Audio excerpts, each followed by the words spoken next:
Assalamu alaikum, good morning from Arctic Ocean, where our lady icebreaker LNG tanker ship is sailing with a speed of 7 knots to crush the thick ice of the Arctic Ocean. Let me show you.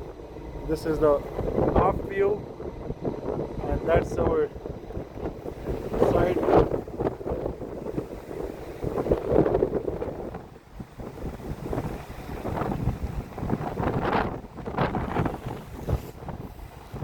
It's really full of adventure, but the problem is weather, extreme weather conditions.